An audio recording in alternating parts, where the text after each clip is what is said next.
We're Katherine and Sandra. Let's start out with a quick fact. NASA scientists ran a test, and 98% of children are born creative geniuses, but only 2% continue to be once they grew into adults. Today, we're here to talk about the why, and also the why not. Why not embrace our inner child? Although we're obviously not NASA, we ran a survey within our school community. We asked school staff members and primary students to turn a circle into anything they wanted. But before we show you our findings, here's the circle we presented to everyone. Take a minute to think about what you might draw onto this circle if you were asked the same question. Now, here are the results from our experiment. Can you tell which drawings belong to kids and which drawings belong to adults? Our experiment wasn't perfect. The results do have limitations. That being said, it still demonstrated a general trend that proved our prediction. Kids are more creative than adults. We noticed several comparisons. First, kids tended to use a wider range of color to express their ideas, while adults mainly use one color. This reflects differences in how vivid our imaginations are depending on age.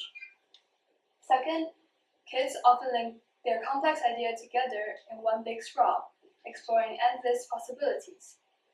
Adults use more familiar and repeated geometric structures and patterns. This shows and forces societal norms as we get older. We are taught that the world has a structure and we have a responsible role in it. Third, kids also use more elaborated and even unrealistic objects and events. Adults, they often accompany their drawings with explanations that annotated a wide variety of specific details. These details were less present in the adults' drawings, where the main message seems to be more important. So what happened between then and now?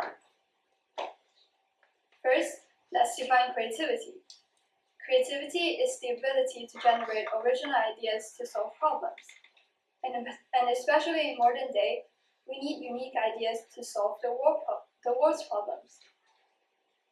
In the past, challenges required innovative solutions, and only those who could look past a limiting reality and think outside of the box could survive and drive humanity forward. Think back to your childhood. Do you remember the invented world you spent time in? When I was little, there was a trail that I imagined had friendly monsters on it. They were blue, had yellow horns, and orange polka dots. They were misunderstood by everyone except me, and they loved puddles and hiding behind trees. But eventually, the trail stopped sparking my imagination, and it just felt like another normal street I passed by to get to school. I used to imagine that there was a little person living in my head, like the characters from Inside Out, but only one, living a colorful life just like mine. I also imagined her socializing with the others that were in my friends' heads. We experienced the same activities and we shared the same feelings. But over time, my free time was filled up with work and stress, and the little person faded away until she never visited again. You guys might have similar stories. You might remember times when you gave life to your own toys, had your own imaginary friends, and hid in your own invented worlds for hours on end. We all have great imaginations as children, and it is a useful skill.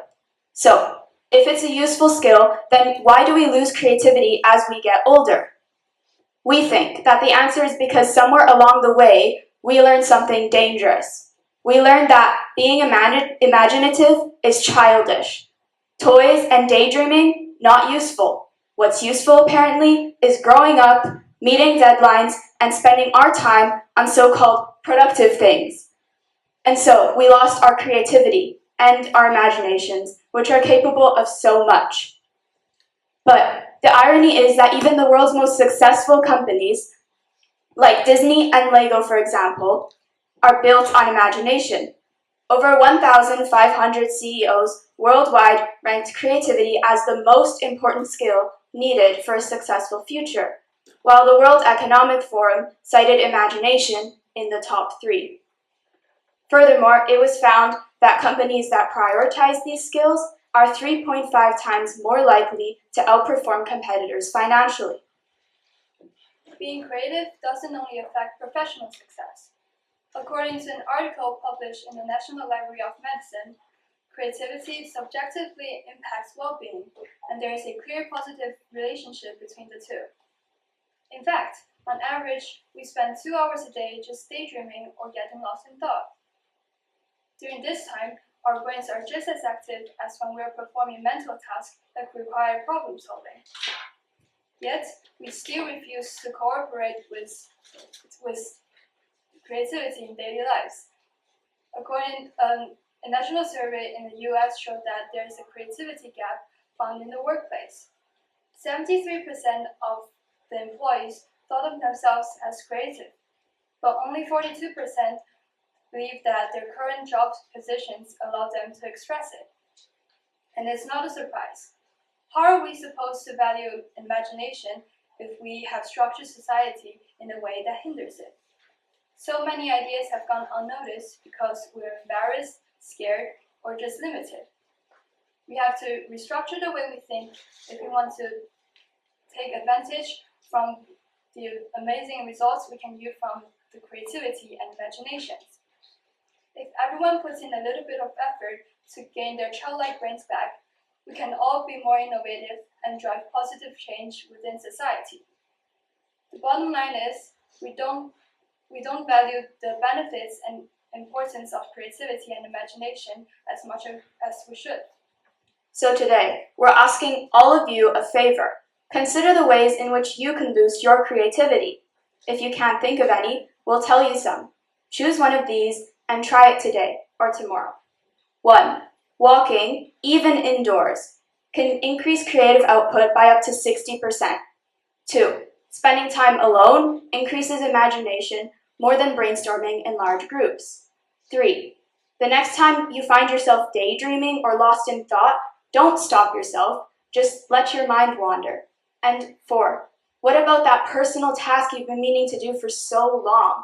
Why not start a novel, play an instrument, or go explore the forest? And if you want an extra tip that can help with everything else, do it without worrying about a productive outcome. All of these techniques can help you boost your creativity. Lastly, let's restructure the way we think about imagination and creativity. They are not childish skills. They are immensely powerful. Let's rewrite the story for future generations. This applies to everyone. Let's embrace, encourage, and push for a change so that we can use our creativity and imagination to our advantage. And remember the circle we showed you guys at the start? Try to sit down with this circle tonight and let your mind wander.